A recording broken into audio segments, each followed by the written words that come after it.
حضرت محدث ابن جوزی نے لکھا ہے کہ حضرت حبیب اجمی ایک بزرگ تھے، ان کے پاس ایک شخص اکثر آتا تھا، بڑا مالدار تھا، ایک ہی بیٹی تھی، وہ بھی ٹانگوں سے معذور تھی۔ تو آپ اکثر اس کو کہتے ہیں کہ تو توبہ کر، اللہ کی بارگاہ میں رجوع کر۔ ایک وقت ایسا آتا ہے کہ پھر انسان کا جب کوئی اپنا نہیں رہتا پھر اسے مصلی یاد آتا ہے، لیکن اگر مصلی کی عادت بچپن سے پڑ جائے نا تو پھر ذرا آسان ہوتا ہے اللہ سے دل لگانا۔ وہ اکثر آپ اس کو کہتے ہیں کہ ٹھیک ہو جائے کہ تو بیٹی ہے، وہ بھی بیچاری معذور ہے، تو کہاں دولت لے جائے۔ آج کرتا ہوں، ہم تاریخیں دیتے رہتے ہیں نا اللہ تعالیٰ کو معاذ اللہ کہ رمضان سے میں نے نیک ہو جانا ہے، عمرہ کر کے آؤں گا تو پھر میں پکا نمازی ہوں۔ خدا کے بندو، کس نے تجھے بتایا ہے کہ رمضان تک تو زندہ رہے گا؟ کس نے خبر کی کہ عمرہ کرنے تک تو بچے گا؟ حضرت حبیب اجمی اس کو کہتے تو کہتا بڑی جلدی ٹھیک ہو جاؤں گا۔ ایک دن سویرے سویرے توبہ کرنے آ گیا۔ آپ نے فرمایا کیا ہوا؟ تو کہنے لگا حضرت جی کل ایک 15 سال کا نوجوان ملا ہے اور مجھے توبہ کرا گیا۔ مزہ ہی اس عمر میں اللہ اللہ کرنے کا، نبی کریم سے محبت بھی کرنی ہو تو یہی عمر ہے۔ عشق لگا سی کھیڈاں کھیڈ دی نوں تے پھر مینوں کھیڈاں بھول بھول گئیاں، کجل پایا سی میں یار دے ویکھنے نوں، پھر او دی یاد وچ روندیاں ہی ڈل گئیاں۔ حیدر شاہ اس گلی کدے نہ رولدی پر ہن تے رول گئیاں۔ جن لوگوں نے ابو جہل کو قتل کیا تھا ان کی عمر بھی 15 سال تھی۔ ہم تو بڑے نہیں نہ ہوتے ساری زندگی، نہ ہمیں کو بڑا ہونے دیتا ہے، ہم بڑے ہی نہیں ہوتے، یہ تو عمر ہے کچھ کل گزرنے کی۔ 15 سال کا نوجوان توبہ کرا گیا تو حضرت حبیب اجمی کہنے لگے وہ کیسے؟ کہنے لگا حضرت جی میں کل منڈی گیا تھا، مجھے کچھ سامان خریدنا تھا، تو بغداد کے بازار سے میں نے مچھلی خرید لی 10 کلو، باقی بھی سامان تب خود لے جا نہیں سکتا تھا۔ تو مزدور آپ کو پتہ ہے بیچارے آج بھی سڑکوں پہ بیٹھے ہیں، تو مزدور بیٹھے تھے تو ان میں ایک نوجوان 14-15 سال کا، چہرے پہ بڑی روشنی۔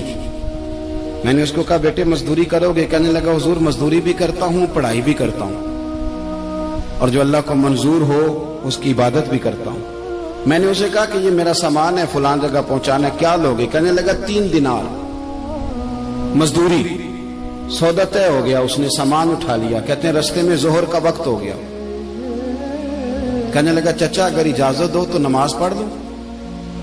15 سال کا جواب۔ کہتے میں رکھ کے نا وہاں سامان تو پھٹے پہ بیٹھ گیا، وہ نماز پڑھنے چلا گیا، باقی لوگ دیر سے آئے، وہ بچہ جلدی آ گیا۔ میں نے کہا بیٹے آپ جلدی آ گئے؟ کہنے لگے نفل چھوڑ دیے، اب یہی نہ سمجھ لیں کہ کام چور ہے، میں بعد میں پڑھ لوں گا۔ کہتے ہیں وہ دوپہر کا وقت، رمضان بھی نہیں تھا، میں اس بچے کو نوجوان گھر لے گیا اور میں نے اپنی بیوی سے کہا کہ بڑا نیک ہے، نمازی ہے، اور راستے میں یہ بھی ہوا ہے کہ میں نے اسے ایک دفعہ کہا ہے کہ یہ مجھے تھوڑی دیر کے لیے دے دو، گرمی بڑی ہے، تمہیں پسینہ آ رہا ہے، میں اٹھا لیتا ہوں۔ کہنے لگا نہیں چچا میں رزق حلال کھاتا ہوں، اگر آپ اٹھائیں گے تو میں 3 دینار مزدوری پوری نہیں لوں گا، پھر پیسے کم کروں گا، میں نے طے کیا ہے کہ اٹھاؤں گا۔ تو کہتے ہیں میں نے اپنی بیوی کو بتایا تو بڑی متاثر ہوئی، کہنے لگی دوپہر کا کھانا پک گیا، اسے کو روٹی کھا لے، رمضان بھی نہیں تھا۔ کہتے میں باہر نکلا، اس کو 3 دینار تھمائے، تو میں نے کہا بیٹے ایک بات میری مانو گے؟ کہنے لگا بتائیے۔ میں نے کہا کھانا پکا ہے کھا لو۔ کہنے لگا میں معافی چاہتا ہوں، میں نے روزہ رکھا ہوا ہے۔ حضور نے حکم دیا، حکم نبی کریم نے حکم دیا، بخاری مسلم کی حدیث ہے، فرمایا نوجوانوں اگر تمہارے پاس طاقت ہے تو نکاح کر لو ورنہ روزے رکھو۔ حکم دیا، یا نکاح اور یا روزے، یہ سرکار کا حکم ہے۔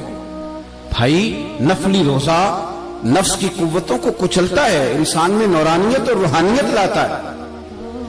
کہتے وہ کہنے لگا میں نے روزہ رکھا ہے، میں اور متاثر ہو گیا۔ میں نے کہا اب کیا کرو گے؟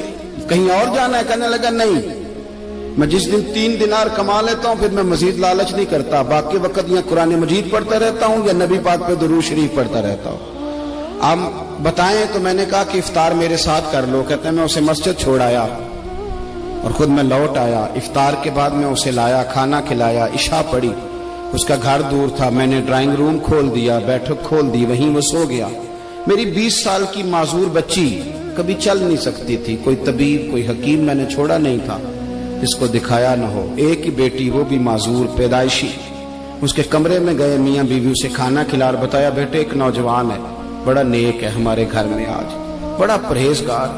پتہ ہے حضور نے کیا فرمایا؟ نبی کریم فرماتے ہیں جب نوجوان اٹھ کے تہجد پڑھتا ہے نا نوجوان، تو اللہ فرشتوں کے سامنے اس نوجوان پر فخر فرماتا ہے. اللہ فخر کرتا ہے کہ عمر دیکھو دیکھو یہ میری بارگاہ. اللہ فخر کرتا ہے، اللہ یعنی خدا خود میرے مجلس بود، اللہ فخر کرتا ہے. اب سوچے تو ہم نے اپنی بیٹی کو بتایا کہ نوجوان اور بڑا نیک ہے.